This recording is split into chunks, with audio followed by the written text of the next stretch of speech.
किसान, बदलते भारत की शान।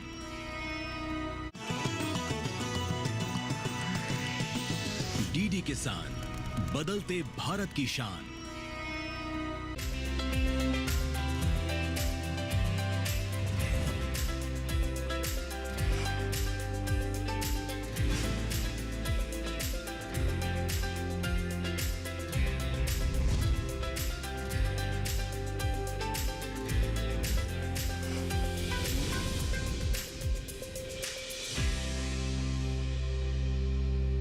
नमस्कार, दूरदर्शन किसान पर कार्यक्रम सफल किसान देखना शुरू कर चुके हैं आप, और मैं हूं आपके साथ पुलकित शुक्ला।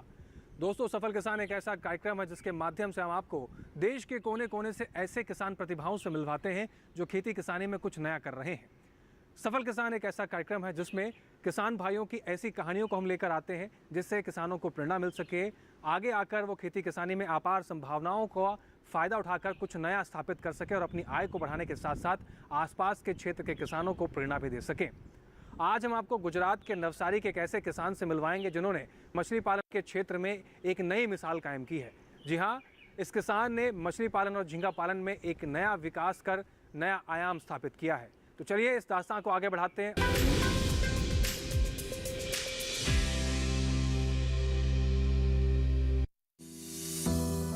गुजरात खेती के साथ मछली पालन के क्षेत्र में भी अहम भूमिका निभा रहा है, क्योंकि राज्य की समुद्र तट की लंबाई करीब 1214.7 किलोमीटर है, जो कुल समुद्र तट का लगभग 23% भाग कवर करता है। और यही तटरेखा यहाँ किसानों के लिए रोजगार के अवसर पैदा करती है।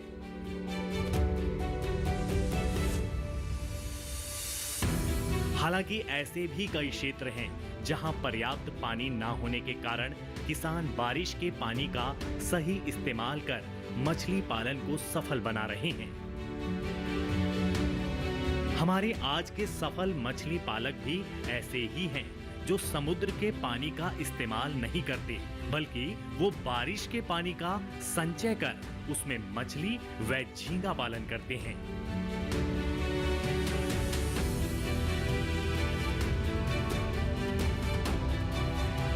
रोहित पटेल इस समय करीब 40 एकड़ में मछली व झींगा पालन कर रहे हैं।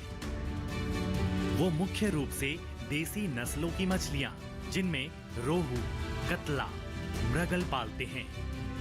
उनका मानना है कि देसी प्रजाति की मछलियां आसानी से ढलकर विकास कर लेती हैं। इनका वजन तेजी से बढ़ता है। इससे कम समय में बढ़िया मुनाफा मिल जाता है। यहाँ हम 40 एकड़ में मछली पालन कर रहे हैं, और यहाँ पानी का थोड़ा दूसरा कोई सोर्स है नहीं बारिश के अलावा। इसके लिए पहले हमको 1 साल यहाँ रख के 1 साल का ईयरलिंग बनाना पड़ता है। उसके बाद स्टॉकिंग पॉन्ड में हम लोग स्टॉक करते हैं, तो 6-8 महीने में वो एक मार्केटेबल साइज हो जाता है।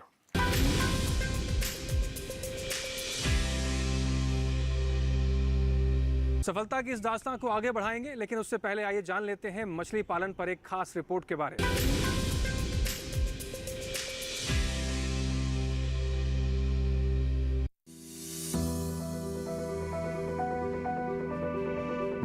मछली भारत में भोजन, पोषण, रोजगार व आय का एक महत्वपूर्ण स्रोत है।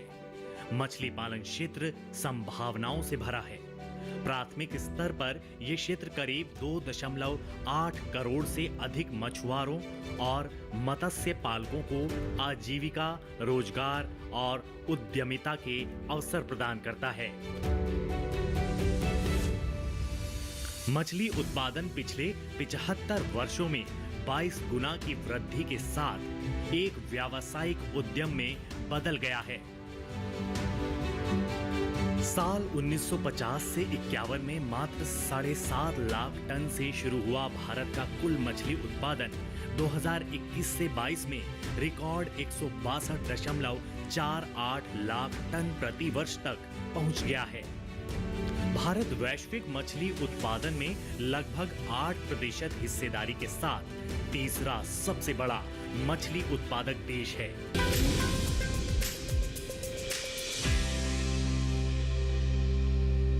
देखा आपने कि देश हमारा मछली पालन के क्षेत्र में कितना आगे बढ़ रहा है, कैसे किसान भाई इस क्षेत्र से जुड़कर भी अपनी आय को बढ़ा सकते हैं। चलिए कार्यक्रम की तरफ वापस रुख करते हैं और जानते हैं रोहित जी की तालाब में मछली पालन के नई तकनीकों के बारे में।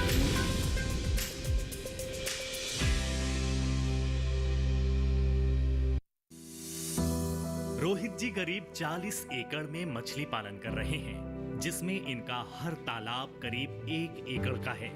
उनके तालाब में मछलियां महज 5 से 6 माह में ही तैयार हो जाती हैं, क्योंकि सही विकास के लिए वो हेचरी से मछलियों का बीज लेते हैं। इसके बाद उन्हें 1 साल तक पॉन्ड में रखते हैं और जब इन मछलियों के वजन करीब 100 ग्राम तक हो जाते हैं तो इन्हें मुख्य तालाब में ट्रांसफर कर दिया जाता है, जहां से मछलियां 6 माह में 1 से 1.5 किलो वजन ले लेती हैं और यही वो समय होता है जब ये बाजार भेजने के लिए तैयार है। लेकिन इन सारी प्रक्रिया के बीच इनके आहार का खास ख्याल रखा जाता है, साथ ही उन सारे पहलुओं को अपनाया जाता है जिससे मछलियों में बीमारी ना फैले।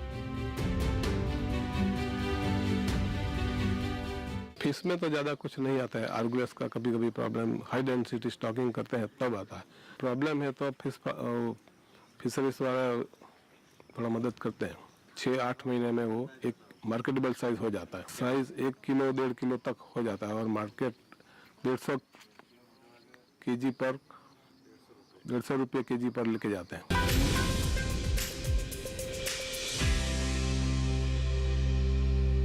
दोस्तों, सफल किसान के इस कार्यक्रम में अब वक्त हो गया एक छोटे से ब्रेक का।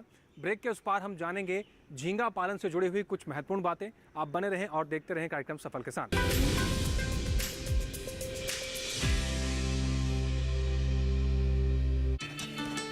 फूल वाला, केटरिंग वाला, बैंड वाला, ये लो भाई।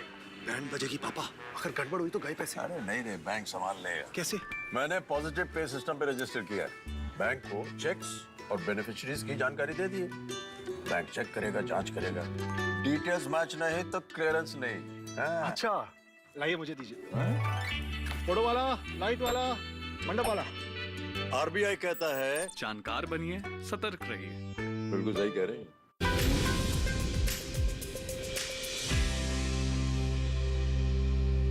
ब्रेक के बाद एक बार फिर से आप सभी का स्वागत है। आप देख रहे हैं अपना पसंदीदा कार्यक्रम सफल किसान।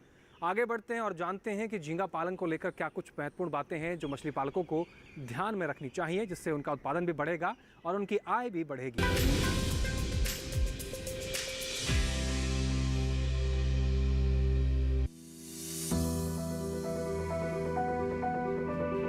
रोहित जी मछली पालन के साथ साथ झींगा पालन भी करते हैं। हालांकि झींगों के लिए उन्होंने अलग से तालाब बनवाए हैं। करीब 5 हेक्टेयर के एरिया में झींगे पल रहे हैं, जिसमें 1-1 हेक्टेयर का एक तालाब है।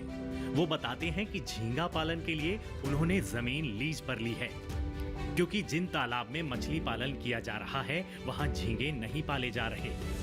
रोहित इसके पीछे रख रखाव के तरीकों में अंतर को वजह बताते हैं। उनके तालाब में टाइगर प्रजाति की झींगों को पाला जा रहा है, जिनकी बाजार में अच्छी मांग है। जिला कलेक्टर 5 हेक्टेयर मेरे को जमीन लीज पे दिया हुआ है 20 साल के लिए। उसमें हम झींगा उच्छेद की प्रवृत्ति कर रहे हैं। रोहित भाई के फार्म पे झींगा फार्मिंग चलता है। इधर टाइगर झींगा है, उसका प्रोसेसिंग 4 महीने जितना है। 4 महीने में पाकर तैयार हो जाता है, बाद में हार्वेस्टिंग होता है। इधर में 10 तालाब है। एक तालाब 100 मीटर बाई 100 मीटर का है। एक तालाब में कम से कम 6 एरेटर लगा हुआ है। वो पूरा पानी का सर्कुलेशन करता है। बाद में खुराक डालने का पहले सेंटर में जो कचरा जमा होता है उसको पंप से निकाल देते हैं, बाद में खुराक डालते हैं। ऐसा करके 4 महीने का प्रोसेस है झींगा फार्मिंग का। तो युवा लोग के लिए बहुत अच्छा है, इनकम के लिए ये सारा ये बिजनेस बहुत अच्छा है झींगा फार्मिंग का।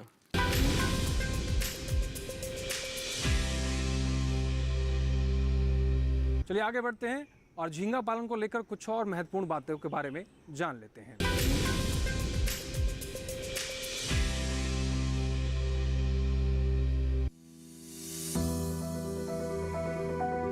हमारे देश में इसे शुरू करने के लिए स्थान का चुनाव बेहद महत्वपूर्ण होता है।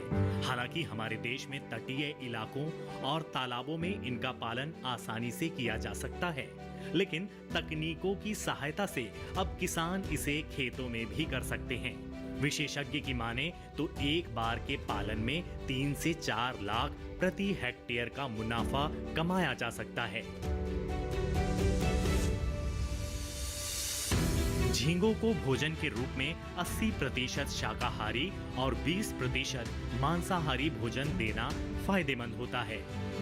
झींगा कल्चर में उसको 4 टाइम खाना देना पड़ता है और 4 टाइम उसका चैप्टर देखना पड़ता है, और फार्म में कोई एंटर करेगा तो उसको KMNO4 पोटेशियम परमैंगनेट से बाथ लेना पड़ता है।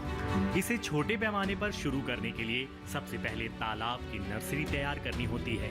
इसके लिए तालाब का पूरा पानी निकालकर उसको अच्छी तरह से सुखा ले। इसके बाद एक जुताई कर तालाब में 1 मीटर की गहराई तक पानी भरे। इसके बाद नर्सरी में लगभग 20,000 बीज डालें। हालांकि इनका संचयन मुख्य रूप से अप्रैल-जुलाई माह में ठीक रहता है। साथ ही इस समय भोजन के रूप में सूजी, मैदा व अंडा को एक साथ मिलाकर दें। इस तरह बीज से निकलने वाले लार्वों को करीब 45 दिनों तक रहने दें। इस दौरान ये लार्वा शिशु झींगों में बदल जाते हैं और इस समय इनका वजन करीब 3 से 4 ग्राम तक का हो जाता है। बस यही वो समय होता है जब इन शिशु झींगों को मुख्य तालाब में छोड़ा जा सकता है। इस दौरान किसान या पशुपालक चाहे तो झींगों के साथ देसी मछली पालन भी कर सकते हैं।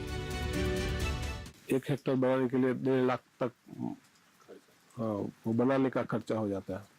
उसके बाद आउटलेट, इनलेट और एरेटर का ऐसा 3-3.5 लाख तक का एक तालाब बनाने में खर्चा लग जाता है। और हम लोग, हमारा खाड़ी कनाई क्रीक पड़ता है, उधर सिचुएशन के हिसाब से हमको फरवरी में स्टॉक करना पड़ता है और बारिश आएगा उसके बाद हम लोग हार्वेस्टिंग कर लेते हैं। तो 4 महीने का हार्वेस्टिंग कल्चर है। उसमें एरेटर, लेबर और फीड, सीड का ये सब खर्चा मिलके 20% तक मिल जाता है।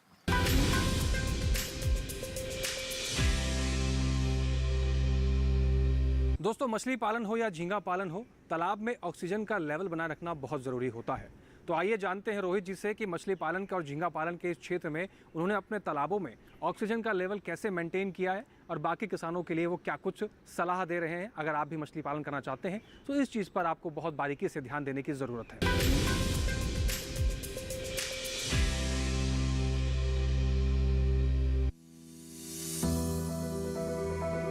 व्यवस्थित इन तालाबों के किनारे आप जो मशीनें देख रहे हैं, इन्हें एरिएटर कहते हैं। ये तालाब में ऑक्सीजन के स्तर को बनाए रखने में मदद करते हैं।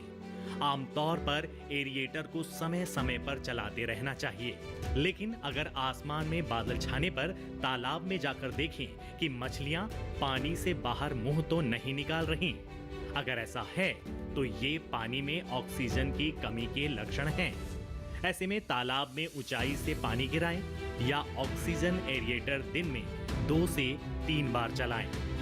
इसका एक और फायदा है कि अगर तालाब में गंदगी एकत्रित हो गई है तो एरिएटर की सहायता से उसे आसानी से निकाला जा सकता है।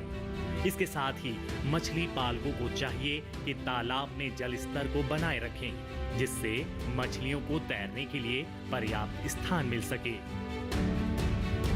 ट्रैक्टर देखने के बाद हम लोग एरेटर चलाते हैं। ऑक्सीजन का लेवल मेंटेन करने के लिए एरेटर चलाते हैं। 4 टाइम फीड डालते हैं और उसके बाद वो कितना कंज्यूम हो गया वो देखने के बाद फिर एरेटर चलाते हैं। एरेटर घूमता है तो उसका स्लज सेंटर एरिया में जमा हो जाता है, वो हम स्लज पंप से फिर बाहर निकालते हैं।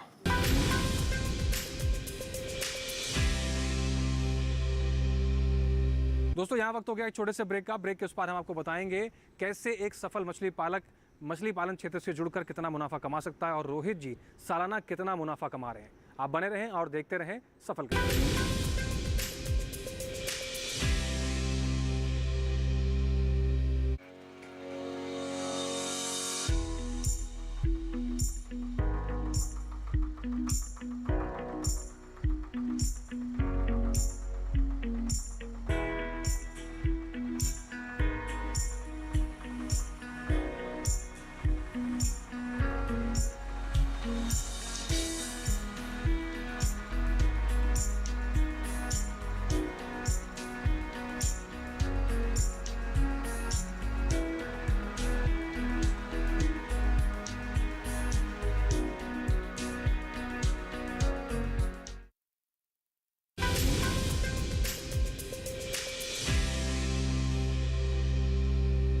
ब्रेक के बाद एक बार फिर से आप सभी का स्वागत है। दोस्तों, मछली पालन में अपार संभावनाएं हैं। अच्छा खासा मुनाफा किसान भाई से कमा सकते हैं।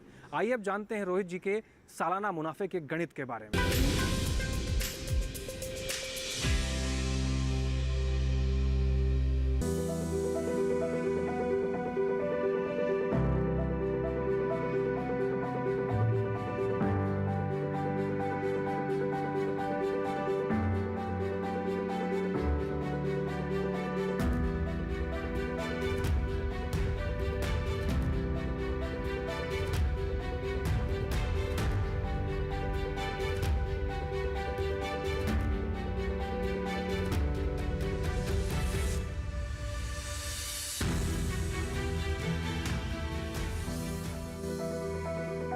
इतने बड़े पैमाने पर मछली व झींगा पालन करने के लिए रोहित जी ने कई लोगों को काम पर रखा है, जो तालाब में आहार डालने से लेकर इन्हें बाजार भेजने तक की पूरी जिम्मेदारी निभाते हैं। रोहित बताते हैं कि उनके यहाँ तैयार मछलियाँ बाजार में करीब 150 रुपए प्रति किलो के हिसाब से बेची जाती हैं। एक तालाब से उन्हें 2 से 2.5 क्विंटल तक उत्पादन मिल जाते हैं। इसके अलावा झींगा पालन से भी बढ़िया आय हो जाती है। सालाना आय को देखा जाए तो रोहित जी की आय करीब 1.5 करोड़ जाती है। माल बेचने के लिए भी रोहित को मशक्कत नहीं करनी पड़ती। उनका माल सप्लायर के माध्यम से एक्सपोर्ट किया जाता है। मार्केट तो एक्सपोर्ट क्वालिटी है, इसलिए एक्सपोर्टर को ही देना पड़ता है। हम लोग फार्मर है, इसलिए कल्चर करके उसको सप्लायर को देते हैं। सप्लायर फिर एक्सपोर्टर को देते हैं। वह साल हम लोग हार्वेस्टिंग किया था, उस टाइम 460 का रेट मिला था। हाँ, उसमें थोड़ा प्रॉफिट 50% तक रहता है। और एक पॉन्ड में 3 टन तक 3-4 टन ऐसा प्रोडक्शन निकलता है। और 150 रेट पर केजी मिलता है। और दूसरा हमारा फार्म है फ्रेश वाटर का। यहाँ हम फिश का कल्चर करते हैं। और उसके लिए जो छोटा बच्चा है वो हम हैचरी से लेके आते हैं। और उसको पहले 1 साल तक एक पॉन्ड में रखता है। और वो 100 ग्राम का हो जाएगा, उसके बाद उसको कल्चर पॉन्ड में ट्रांसफ़र करते हैं। वहाँ 6 महीना तक उसको फीडिंग कराना पड़ता है और पानी का लेवल मेंटेन करना पड़ता है। तो वो 6 महीने में वो 1 किलो तक हो जाता है। ये हमारे पास अभी 40 पॉन्ड है, लेकिन 20 पॉन्ड में ही हम लोग कल्चर कर पाते हैं, क्योंकि पूरा साल हमारे पास पानी का दूसरा कुछ सोर्स नहीं है। कैनाल वाटर का फैसिलिटी नहीं है। बोर में थोड़ा सलाइन वाटर है, इसलिए बारिश का पानी से ही हम लोग फ्रेश वाटर फिशरी मछली पालन कर रहे हैं। और बनाने का तो खर्चा 1.5 लाख तक हो जाता है एक पॉन्ड बनाने में। और उसमें इनलेट, आउटलेट और फिश का सीड और फीड लेबर सब मिला के इतना 50% तक रह जाता है। और एक तालाब में 3-3.5 लाख 4 लाख तक का प्रोडक्शन होता है।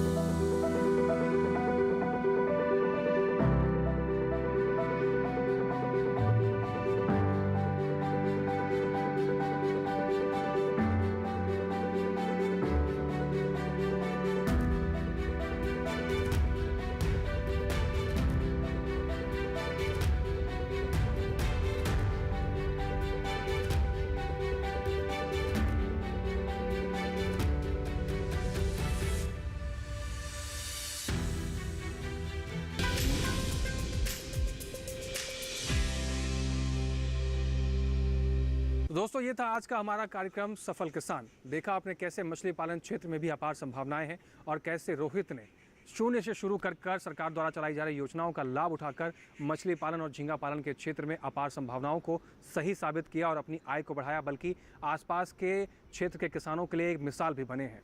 आप भी अगर मछली पालन क्षेत्र से जुड़ना चाहते हैं तो दिखाई गई सभी जानकारियों का सही तरीके से इस्तेमाल करेंगे तो एक सफल मछली पालक के रूप में अपने आप को स्थापित कर सकते हैं।